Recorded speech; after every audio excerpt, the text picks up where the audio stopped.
বৃষ্টির গতি কমে এবার রূপ নিয়েছে ঝিরে ঝিরে বৃষ্টিতে। বাইরে নিস্তব্ধতার অনুভূতি। আফরা আর ইলা ফারহানকে টেনে বেডে বসিয়ে দিল।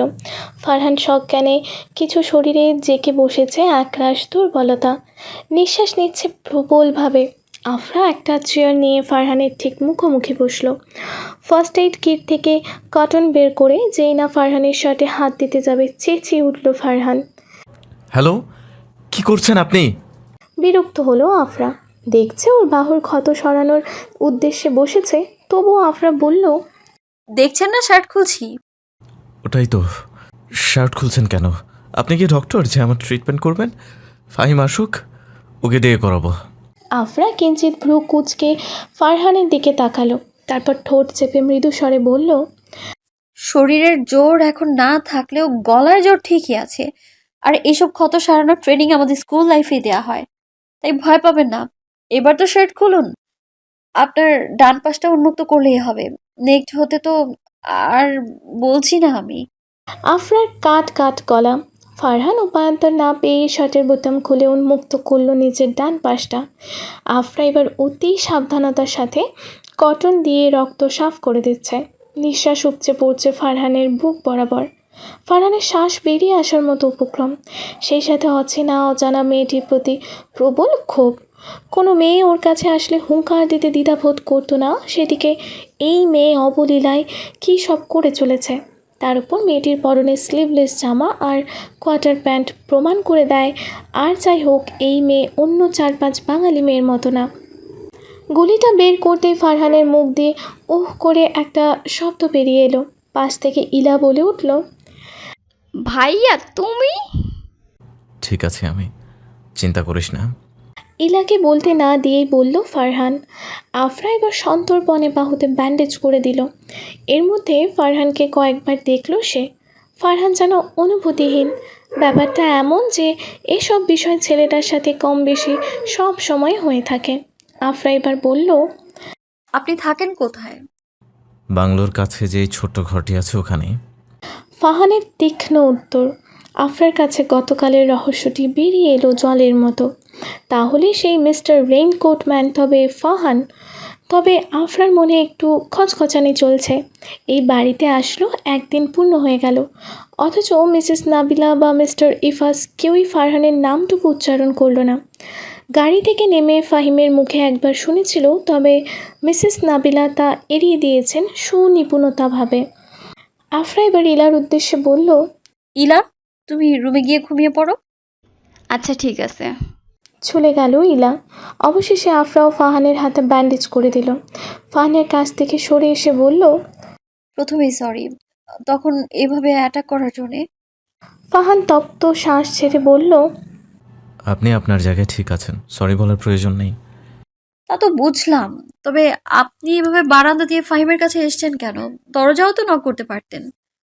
ফারহান প্রখর চোখে তাকালো আফরার দিকে।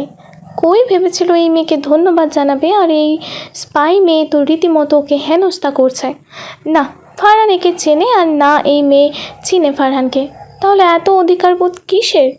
কিন্তু শরীরে এত দুর্বলতা যে রাগটা প্রকাশ করতে পারল না। দুর্বল পায়ে উঠতে গেলেই আফরা ফারহানের ঘাড় চেপে বলল, এ কি, আপনি উঠছেন কেন? এই জায়গাটা আমার থাকার জন্য না, আমি আমার ঘরে যাচ্ছি। এই শরীর নিয়ে যাবেন?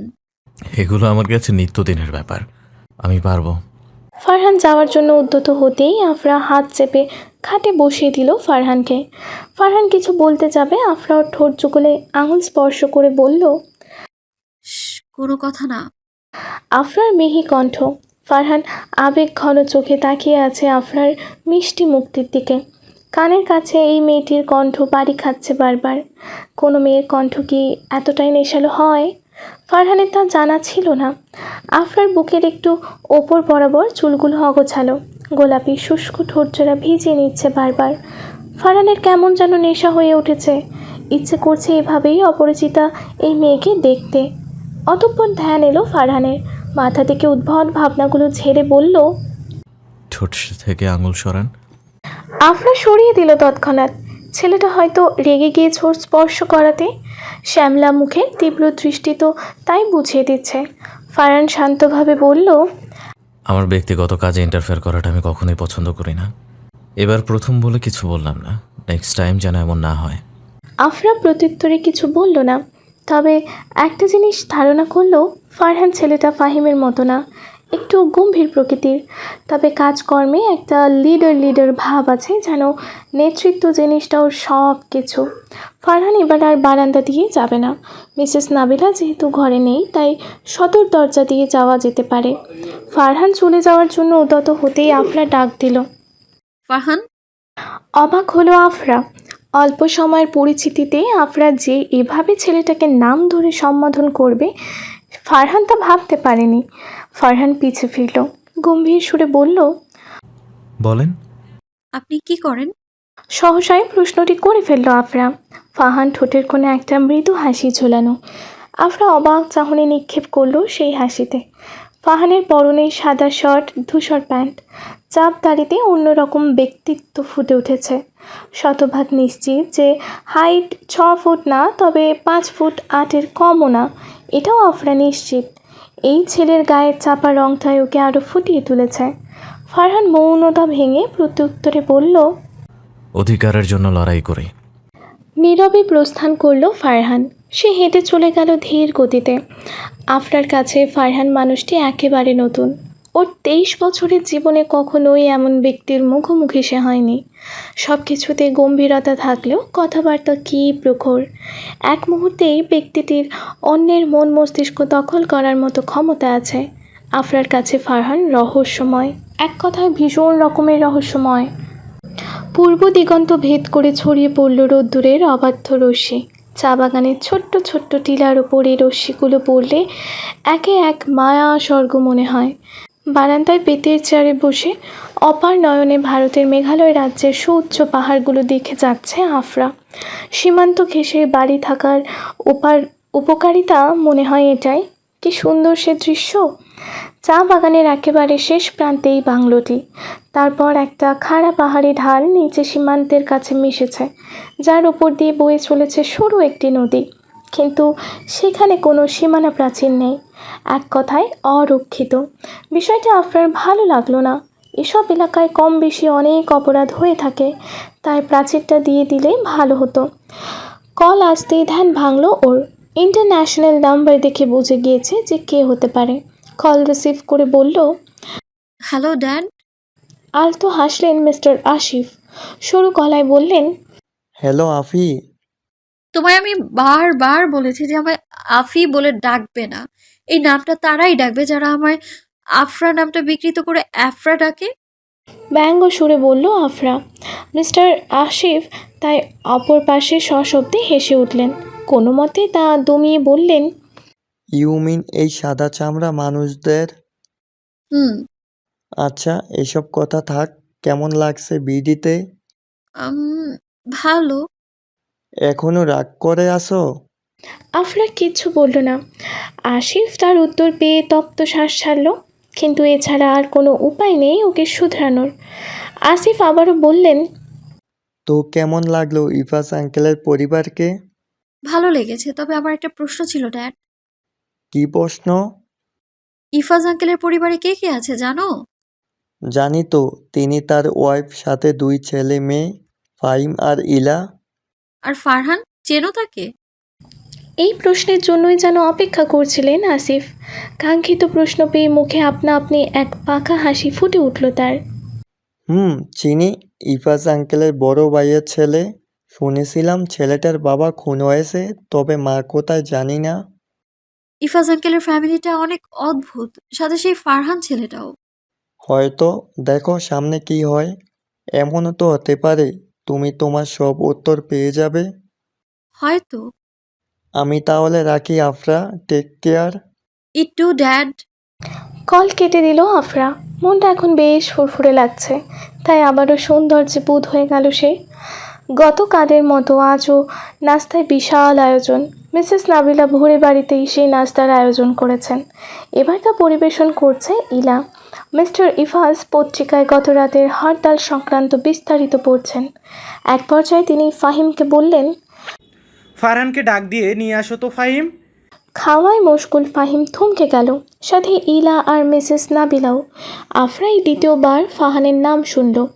পরে কি হয় তা দেখার জন্য কৌতূহল জমল মনে। মিসেস নাবিলা চোখ পাকিয়ে বললেন, ফারহানকে আসতে বলছো কেন? কেন, ও কি আসতে পারবে না? যতই হোক ফারহান আমাদের ঘরের ছেলে। ইফাত সাহেবের কথায় পরিপ্রেক্ষিতে নাবিলা কিছুই বললেন না, মুখ খিঁচে বললেন, ডাকো ওই নেতা সাহেবকে। বেশ কিছুক্ষণ পর ফাহিমের পিছু পিছু এলো ফাহান। আফরা খাওয়ার মধ্যেই আর চোখে লক্ষ্য করল তাকে। ফাহানের পরনে কালো শার্ট, কালো প্যান্ট, গলার নিচে দুটো বোতাম খুলে রেখেছে, হাতে মোটা বেল্টের স্মার্ট ওয়াচ, কানে ব্লুটুথ ইয়ারফোনটা ইতিমধ্যে পকেটে পুরে নিয়েছে। আফরা আশাহত হলো হাতের ব্যান্ডেজ হয়তো সে খুলে ফেলেছে। ফারহান বিনয়ী গলায় মিস্টার ইফাসকে বলল, আসসালামু আলাইকুম চাচু। ওয়ালাইকুম আসসালাম। এখানে বসো, নাস্তা করো আমাদের সাথে। জি। ফারহান বসলো ফাহিমের পাশে।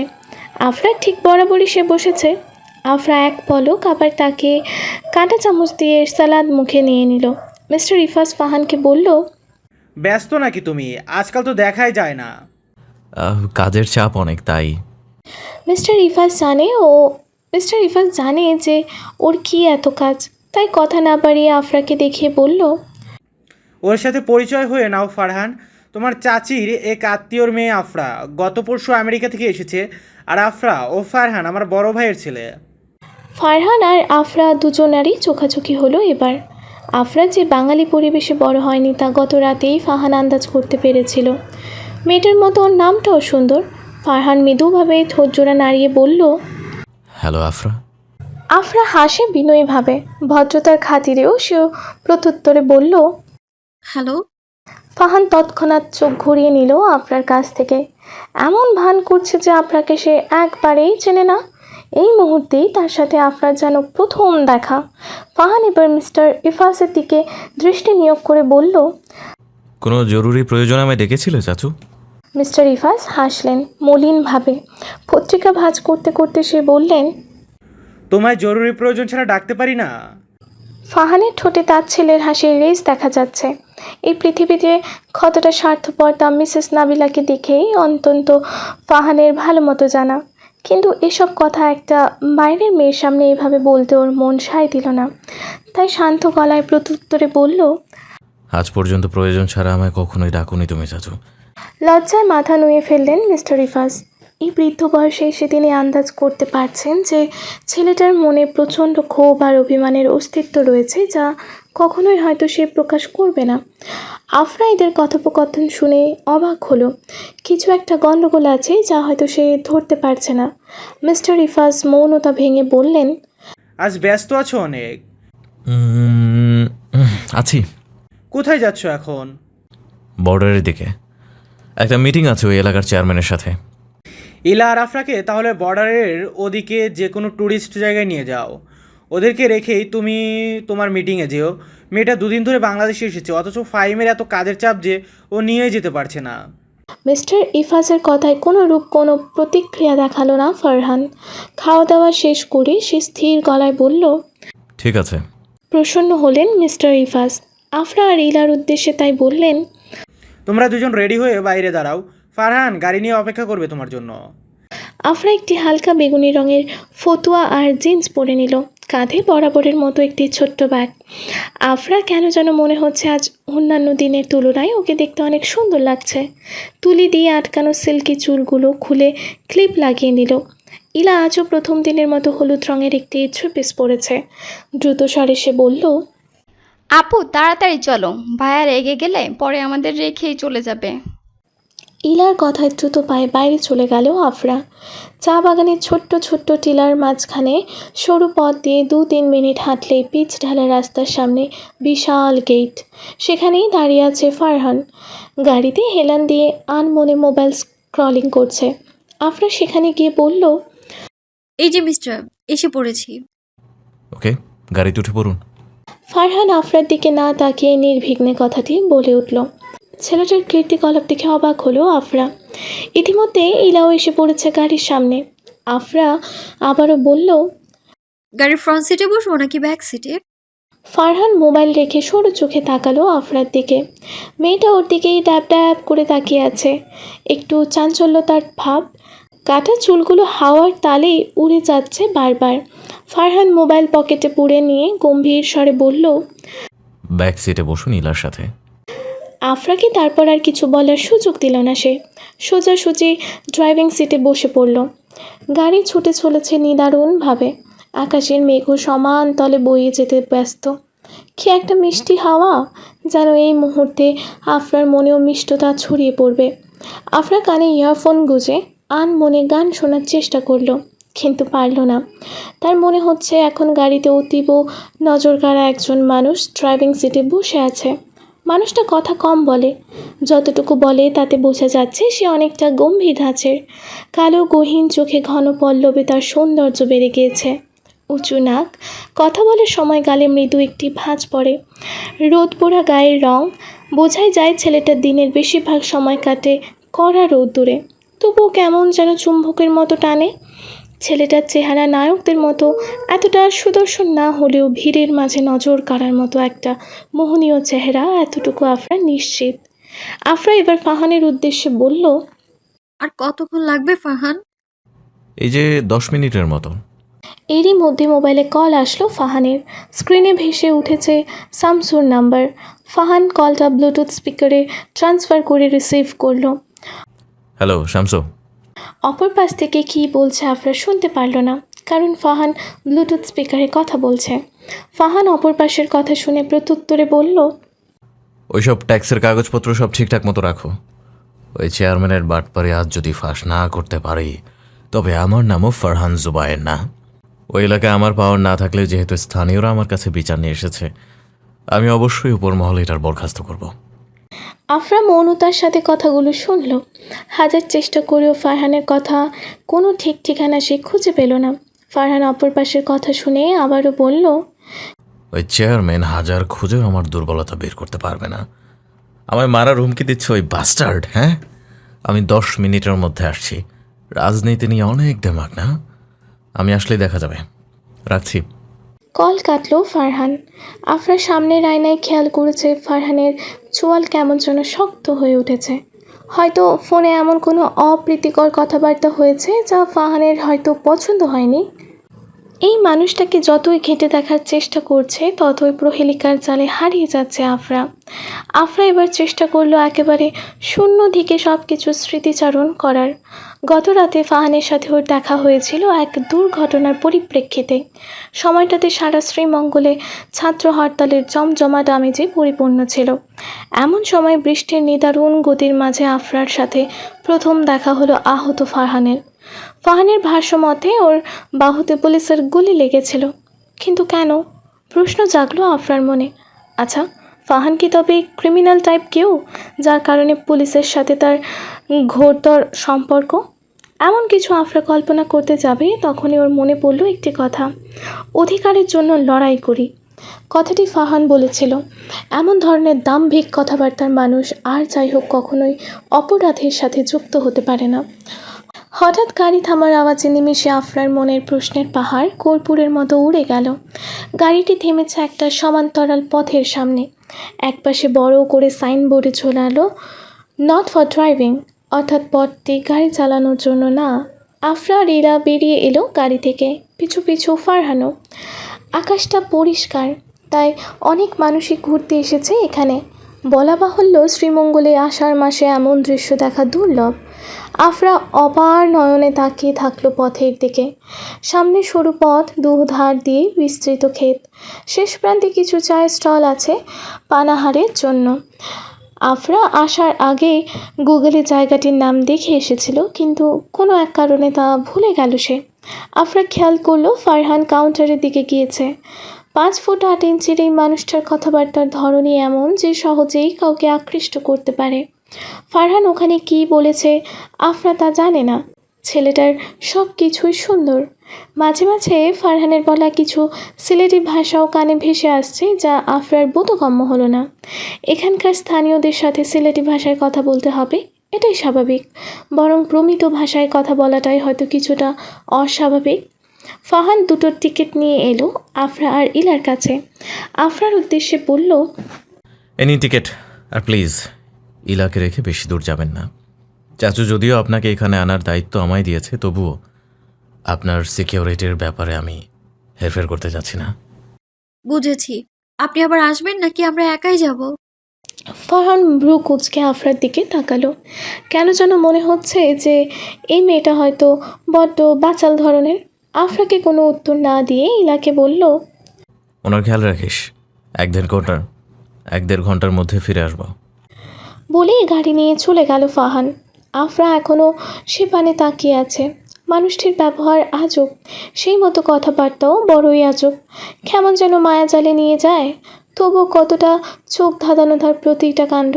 আফরা আমেরিকায় থাকাকালীন অনেক ধরনের ছেলেমেয়ের সাথে অবাধে মেলামেশা হয়েছে, কিন্তু বাংলাদেশের এক কোণে শ্রীমঙ্গলের ফাহান জুবায়ের এর মতো এতটা প্রলুব্ধ করার মতো ব্যক্তি সে কখনো দেখেনি, হয়তো দেখবেও না। আফরার মনে শত কৌতূহল থাকলেও সে তা মনের মধ্যে পুষে রাখল। বিড়বিড়িয়ে বলল, আপনার রহস্য বের করেই ছাড়বো, রেইনকোট ম্যান। শ্রীমঙ্গলের হুহু বাতাসে বরাবরই প্রেমের অনুভূতি হয় আফরার। কেমন যেন এক হিম শীতল আবেগে জর্জরিত ওর সমস্ত দেহ। যেদিকে তাকাচ্ছে সেদিকেই বিস্তৃত চা বাগান। কেমন যেন মোহনীয় এ দৃশ্য, সহজেই সবার নজর কেড়ে নিতে পারে। তবু আফরার অবাধ্য চোখজোড়া বারবার চলে গেল এই ট্যুরিস্ট স্পটের একেবারে শেষ প্রান্তে। সামনেই রয়েছে বিশাল খাদ, আর সেই খাদ পেরোলেই ভারতের সীমান্ত।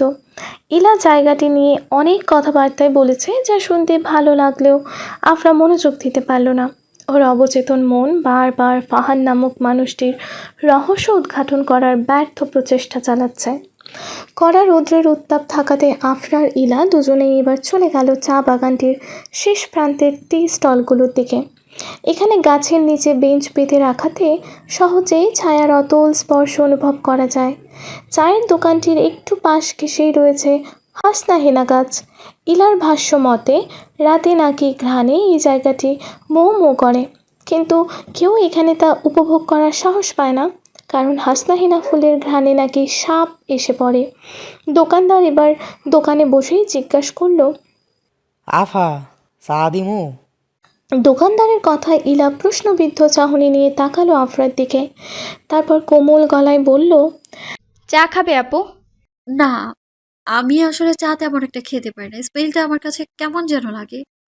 আফরার কথায় মধ্যবয়স্ক দোকানদার হতবুদ্ধি হারিয়ে বিস্ময় নিয়ে তাকিয়ে রইল আফরার দিকে। তার ৪৫ বছরের জীবনে এমন বিস্ময়ের কথা সে কখনোই যেন শোনেনি। ইলাও কিছুটা ভ্যাবাচেকা খেয়ে গেল এমন কথায়। চায়ের দেশের মানুষের সামনে যদি চা নিয়ে এমন অসংলগ্ন কথাবার্তা বলে, সবাই উদ্ভ্রান্ত হয়ে যাবে, এটাই স্বাভাবিক। দোকানদার মুখ থেকে পান ফেলে তিক্ত সুরে বলল, কই থেকে আইছেন আফা? আমাগো চায়ের লেগা লোকজন দেশ বিদেশ থেকে আইয়া পড়ে, আর আপনার ভাল লাগে না? ইলা বুঝল দোকানদার খেপেছে। এই ধরনের নিম্ন আয়ের মানুষরা খুব কম সময়ে ভোক্তাদের সাথে আন্তরিক থাকে না, তাই ওনার মাথা ঠান্ডা করার জন্য ইলা বলল, আমাদের চা দেন মামা, কড়া লিকারের দিয়েন। মধ্যবয়স্ক দোকানদার এতক্ষণ আফরার কথায় যতটাই না অসন্তুষ্ট ছিল, এবার ইলার কথায় যেন সে নিজের হাসি ফিরে পেয়েছে। আর একটা পান মুখে ঢুকিয়ে বলল, এখনই দিদাসি আফা। আফরা তাই নীরবেই বসে থাকলো ইলার সাথে। চারিদিকে রৌদ্রের ছটাকে কেমন যেন ধু ধু করছে, অল্প বিস্তর আবেগময় অনুভূতি। এমন দৃশ্য উপভোগ করার সময় যদি মোবাইলের রিং বেজে ওঠে, কেই না বা বিরক্ত হবে। আফরাও হলো প্রচণ্ড রকমের বিরক্ত, কিন্তু সে যেহেতু নিজ দেশের বাইরে আছে, তাই হঠাৎ কল আসাতে কৌতূহল জাগলো মনে। স্ক্রিনে স্পষ্ট ফুটে উঠেছে ইন্টারন্যাশনাল নাম্বার। ভ্রু কুঁচকে এলো আফরার, চোখের পাতা পড়ছে ঘন ঘন। এই সময় আমেরিকা থেকে ওর মম ড্যাড ছাড়া তো আর কারো কল দেওয়ার কথা না। তাহলে কে কল দিল এটা? কপালে পড়ে গেল চিন্তার সূক্ষ্ম ভাঁজ। আফরা তাই অপ্রস্তুতভাবে তাকালো ইলার দিকে। চোখের ইশারায় মোবাইল দেখিয়ে বলল, কল এসেছে, কথা বলে আসছি। ইলাও সম্মতি জানালো ইশারায়। আফরা তাই এবার মোবাইল নিয়ে একেবারে ঢালে এসে দাঁড়ালো।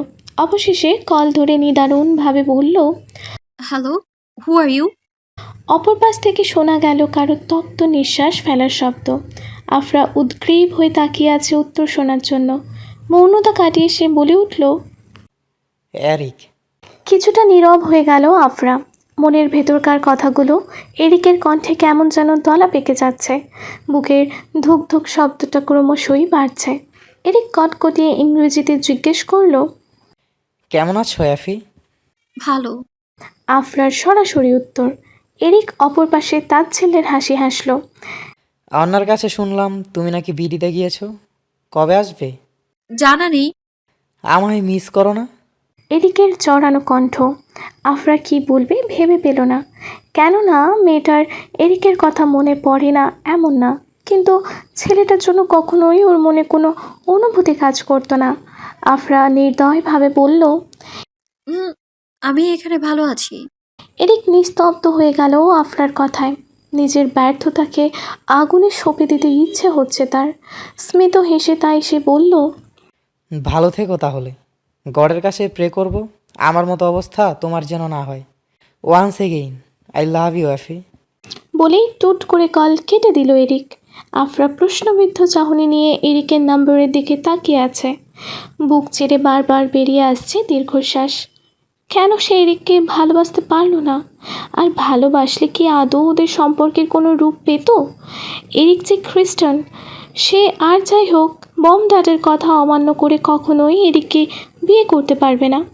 আফরা ইতিমধ্যে খেয়াল করল আমেরিকায় থাকা এরিকের দুঃখে শ্রীমঙ্গলের আকাশেও হঠাৎ অন্ধকার ছেয়ে এসেছে। এতক্ষণে নীল আকাশে ঘনীভূত হতে শুরু করেছে অল্প বিস্তর কালো মেঘ। দীর্ঘশ্বাস ফেলল আফরা। অল্প সময় পর ক্লান্তি বেশে জায়গাটি প্রস্থান করে চলে গেল ইলার কাছে।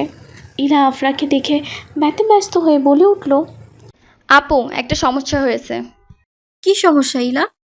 আফরা অবাক হয়ে বলল, আসলে আমার ইমার্জেন্সি একটু বাজারে যেতে হবে। আগামীকাল আমাদের নোট জমা নেওয়ার কথা, তাই একটু প্রয়োজন। স্টেশন লাইনে যেতে হবে।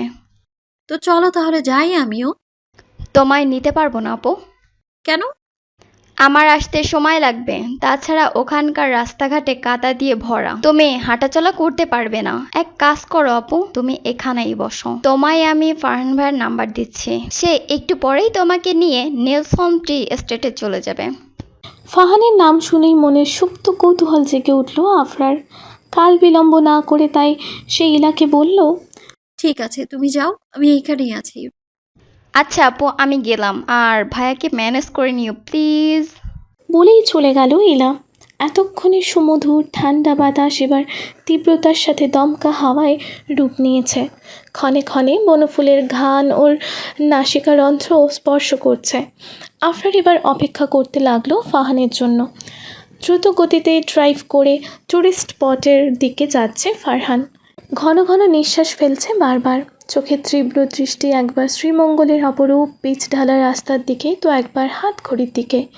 চিকন ব্যাক বেল্টের স্মার্ট ওয়াচ বারবার স্মরণ করে দিচ্ছে দেরি হয়ে গিয়েছে। বাইরে চলছে তুমুল ধারায় বৃষ্টি, ফলে গাড়ির কাঁচটি বারবার অস্পষ্ট হয়ে আসছে। জায়গা মতো আসতেই গাড়ির ব্রেক কষল ফাহান। বৃষ্টিতে বেরোনোর আগে কালো রেইনকোট আর মাস্ক পরে নিল সে।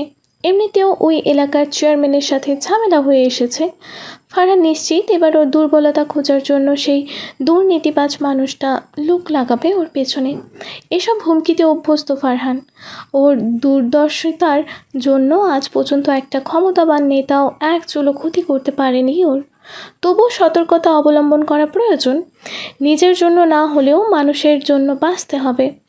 রেইনকোট পরে গাড়ির বাইরে বেরোতেই রেইনকোটের ওপর টপ টপ করে পড়তে থাকলো বৃষ্টির পানি। 2-2.5 ঘন্টা আগের জনবহুল টুরিস্ট স্পট এবার জনমানবহীন দূর দূর বৃষ্টির কণায় ত্রাস সৃষ্টি করেছে। ফারহান দ্রুত পা চালিয়ে আরও ভেতরে ঢুকলো। আশেপাশে নিজের প্রখর চোখজোড়া দ্বারা হন্য হয়ে খুঁজতে থাকলো ইলা আর ওই মেয়েটাকে। ওই মেয়েটা মনে বিচরণ করতেই থমকে গেল ফারহান। আফরা নামের মেয়েটার কথা ইলা থেকেও ওকে যেন বেশি ভাবাচ্ছে, কিন্তু কারণটা সে জানে না। ইলা ফারহানের আপন চাচাতো বোন, কিন্তু আফরা এসব ভাবতে ভাবতেই ফারহানের হঠাৎ চোখ গেল শেষ প্রান্তে থাকা খাদের দিকে। এক রমণী দাঁড়িয়ে আছে, বৃষ্টিবিলাসে যেন ঘোরতর মগ্ন। চোখ ক্রমশ সরু হয়ে এলো ফারহানের। মেয়েটার শারীরিক গঠন দেখে ফারহানের মনে হলো আফরার কথা। দূর থেকে তবুও তেমন একটা বোঝা যাচ্ছে না। পা চালিয়ে তাই খাদের পাদদেশে গেল ফারহান। মেয়েটি আফরাই এক ধ্যানে খাদের দিকে তাকিয়ে আছে। বৃষ্টির স্পর্শে কেঁপে উঠছে বারবার। মাস্কের ভেতরে বিড়বিড়িয়ে কিছু একটা বলল ফারহান। সপ্রতিভ চাহনি সে নিক্ষেপ করে রেখেছে অসম্ভব রূপবতী এই আফরার দিকে। হতঃপর আড়ষ্ট কণ্ঠে ফারহান বলল, এভাবে বৃষ্টিতে ভিজছেন কেন আফরা? এক শক্ত পুরুষালী কণ্ঠ শুনে মুহূর্তেই মাথা সরিয়ে সেই ব্যক্তিটির দিকে তাকালো। শার্টের ওপর পরনে কালো রেইনকোট, মাথাটা ঢেকে রাখলেও মসৃণ চুল বেয়ে কপালে পানি পড়ছে টপ টপ করে। মুখে মাস্ক ইতিমধ্যে নামিয়ে ফেলেছে ফারহান, ফলে প্রখর চাহনির সাথে টসটসে চোখ জোড়া কেমন যেন নেশা ধরিয়ে দিচ্ছে সর্বাঙ্গে। আফরা বলে উঠল,